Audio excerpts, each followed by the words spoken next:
আসসালামু আলাইকুম। আমন্ত্রণ জানাচ্ছি জাগো টিভিতে। আপনাদের সাথে আছি মমতাজ শাহিন রুম্পা। শুরুতেই জানাবো আপডেট। হিজবুল্লাহর কৌশল, আইডিএফকে ঢুকতে দিয়ে তারপর ভয়াবহ ড্রোন হামলা, একাধিক হতাহত। হাইনা সেনাদের বেছে বেছে শিকার করছে হিজবুল্লাহ। 3 দিনের তৃতীয় মার্কিন বিমান ভূপাতিত করল ইরান। যুদ্ধবিরতির মধ্যে ইরানের কাছে হারছেন ট্রাম্প। ইরানের ভূগর্ভস্থ ক্ষেপণাস্ত্র ঘাঁটিগুলো ধ্বংস করা অসম্ভব, প্রকাশ্যে মার্কিন বোমা বর্ষণ কৌশলের সীমাবদ্ধতা, সিএনএন-এর অনুসন্ধান। মোজতবা খামেনিকে কটাক্ষ করে বিতর্কের মুখে ইরানের কট্টরপন্থী এমপি। ইরানের বিরুদ্ধে যুদ্ধে মার্কিন ইসরায়েলি জোটে যোগ দিয়েছিল আমিরাত, চাঞ্চল্যকর তথ্য ফাঁস করল দ্য ওয়াল স্ট্রিট জার্নাল। চীনের পারমাণবিক প্রতিরোধ ঠেকানো যুক্তরাষ্ট্রের পক্ষে অসম্ভব, মন্তব্য রয়টার্স। যোগীরাজ্যে চরম আইনি বৈষম্য, অভিযুক্ত মুসলিম, তাই বিচার ছাড়াই তাৎক্ষণিক এনকাউন্টারে হত্যা ভারতীয় পুলিশের।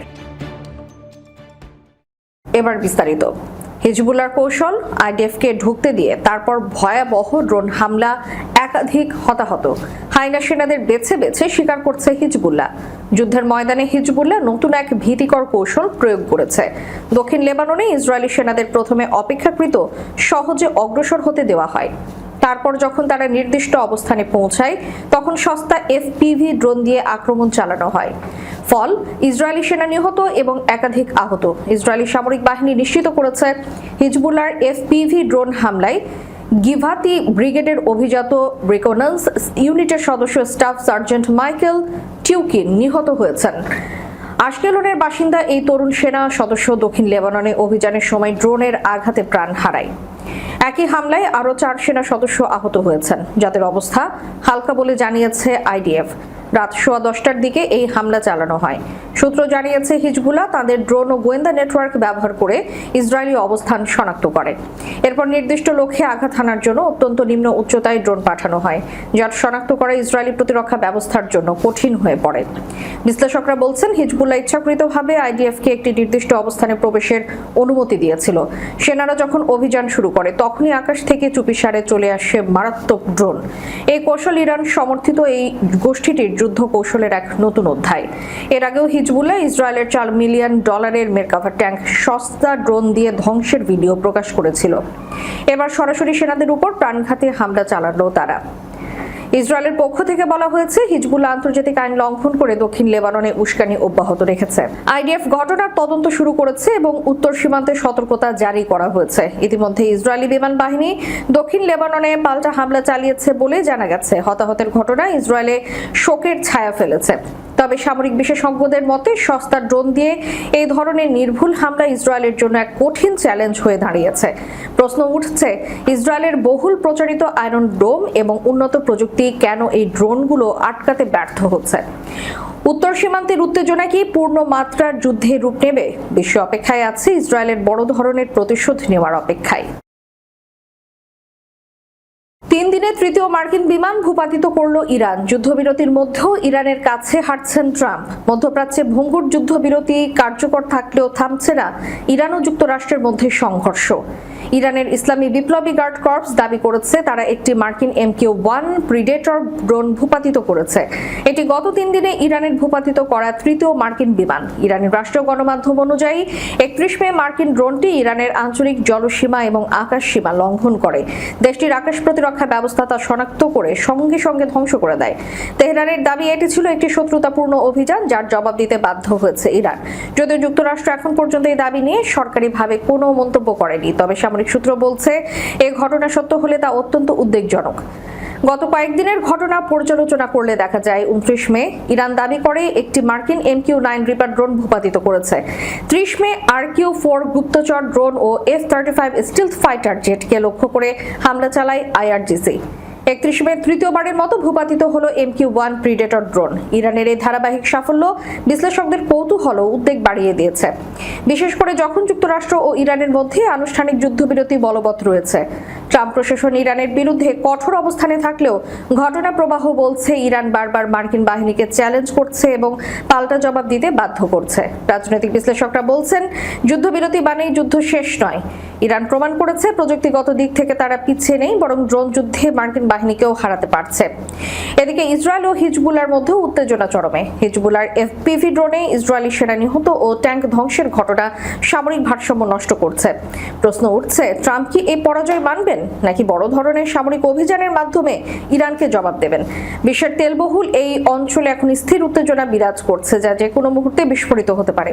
ইরানের সর্বোচ্চ নেতার কার্যালয় থেকে এক বিবৃতিতে বলা হয়েছে, আমরা কারো আগ্রাসন সহ্য করব না। আক্রমণ মানেই পাল্টা আক্রমণ। ইরানের ভূগর্ভস্থ মিসাইল ঘাঁটিগুলো গুড়িয়ে দিতে ভয়াবহ গোলা বর্ষণ করেছে যুক্তরাষ্ট্র ইসরায়েল। তবে খুব দ্রুত ঘাঁটিগুলো পুনর্নির্মাণ করে সামরিক সক্ষমতা পুনরুদ্ধারে সক্ষম হয়েছে তেহরান। এতে বোঝা যাচ্ছে, আকাশপথ থেকে বোমা হামলার মাধ্যমে সুড়ঙ্গে লুকিয়ে রাখা সামরিক অবকাঠামো সম্পূর্ণ ধ্বংস করা সম্ভব নয়, বলছেন বিশেষজ্ঞরা।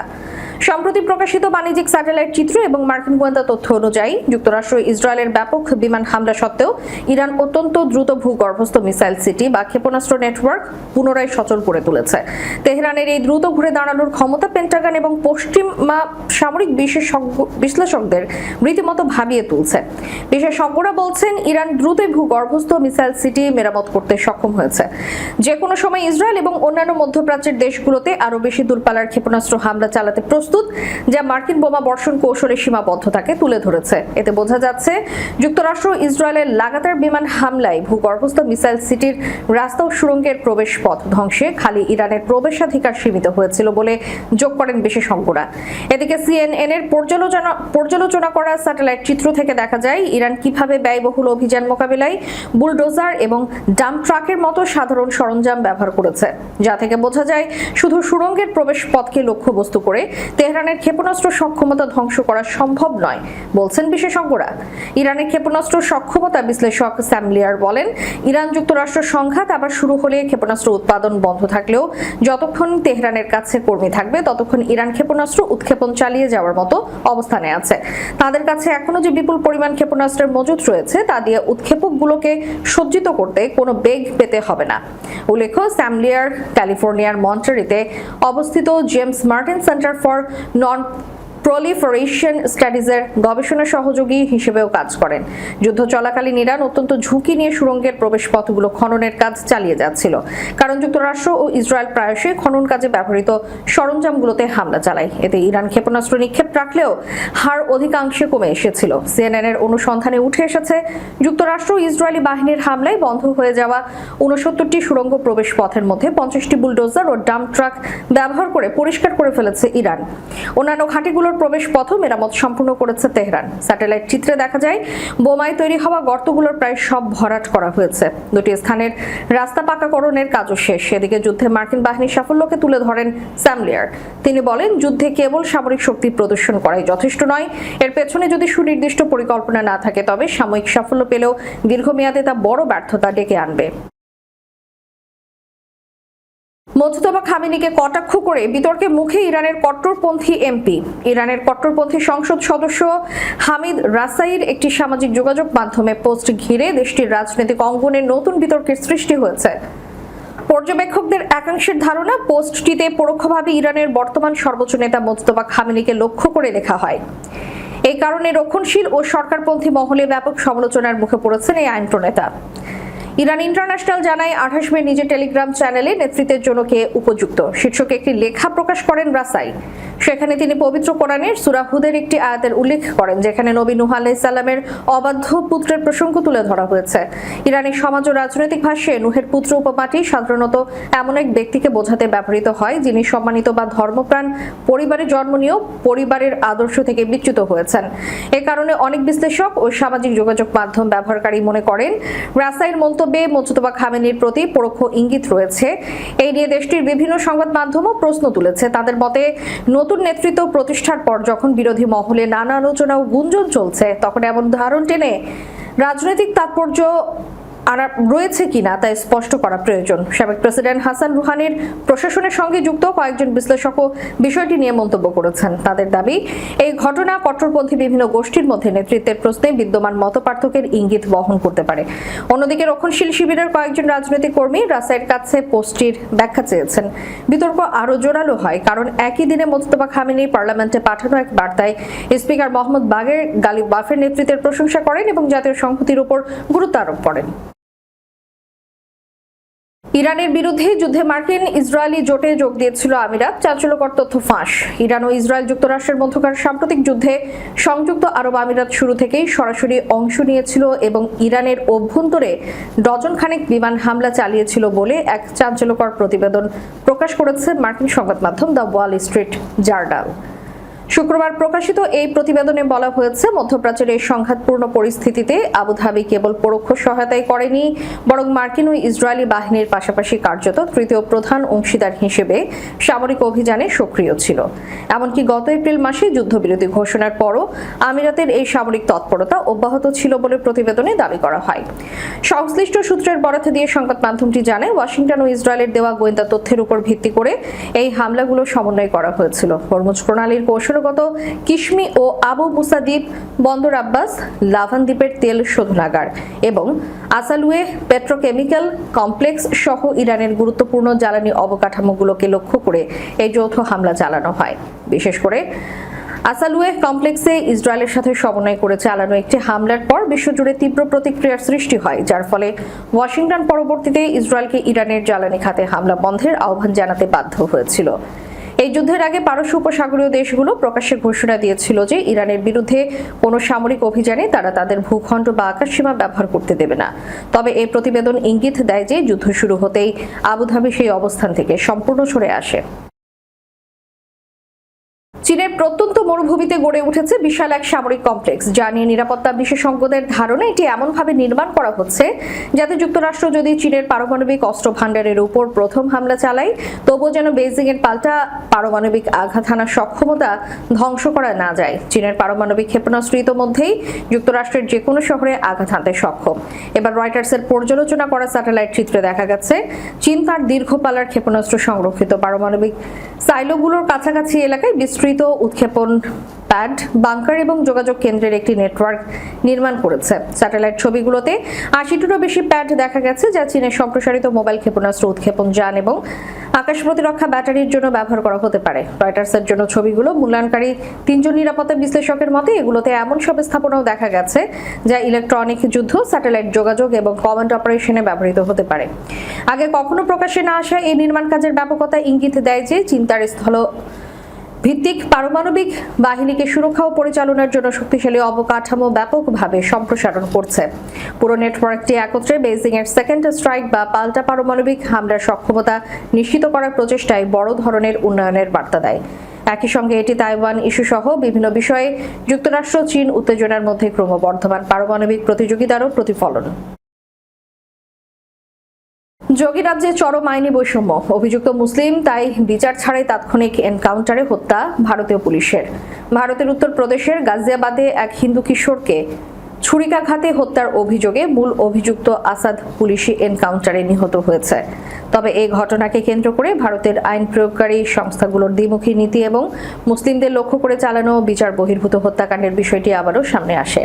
মানবাধিকার কর্মী ও সচেতন মহল বলছে, ভারতে অপরাধের বিচার এখন অপরাধের ধরনের উপর নয়, বরং অপরাধী ও ভুক্তভোগীর ধর্মীয় পরিচয়ের উপর নির্ভর করছে। যেখানে অপরাধী অন্য সম্প্রদায়ের হলে পুলিশ মামলা নিতেও গড়িমসি করে, সেখানে অভিযুক্ত মুসলিম হলে তাৎক্ষণিক এনকাউন্টার বা বিচার বহির্ভূত হত্যার পথ বেছে নেওয়া হচ্ছে। পুলিশের দাবি অনুযায়ী গত ২৮ মে ঈদ উল আজহার দিন গাজিয়াবাদের খোড়াই এলাকায় সামান্য তর্কের জেরে ১৭ বছর বয়সী সূর্যপ্রতাপ চৌহান নামের এক কিশোরকে ছুরিকাঘাত করা হয়। হাসপাতালে চিকিৎসাধীন অবস্থায় তার মৃত্যু হয়। এই ঘটনায় আসাদ সহ ৫ জনের বিরুদ্ধে মামলা করা হয়। গভীর রাতে খোড়া ও জিজ্ঞাসা যৌথ পুলিশ দল আসাদকে গ্রেপ্তারের জন্য অভিযান চালায়। পুলিশের দাবি, আসাদ পুলিশকে লক্ষ্য করে গুলি ছুড়লে আত্মরক্ষার্থে পুলিশও পাল্টা গুলি চালায়। এতে আসাদ গুরুতর আহত হয় এবং হাসপাতালে নিয়ে গেলে চিকিৎসকরা তাকে মৃত ঘোষণা করেন। এই ঘটনায় আসাদের বাবা নবাব সহ আরো 3 জনকে গ্রেপ্তার করা হয়েছে। এই এনকাউন্টারের পর ভারতের মানবাধিকার সংগঠন এবং মুসলিম সম্প্রদায়ের মধ্যে তীব্র প্রতিক্রিয়া সৃষ্টি হয়েছে। তাদের অভিযোগ, উত্তরপ্রদেশে যোগী আদিত্যনাথের সরকার আসার পর থেকে এনকাউন্টার সংস্কৃতি বা তথাকথিত ঠকুদো নীতি মূলত মুসলিম ও প্রান্তিক জনগোষ্ঠীর দমনে ব্যবহৃত হচ্ছে। শেষ করার পূর্বে সংবাদ শিরোনামগুলো জানাবো আরো একবার।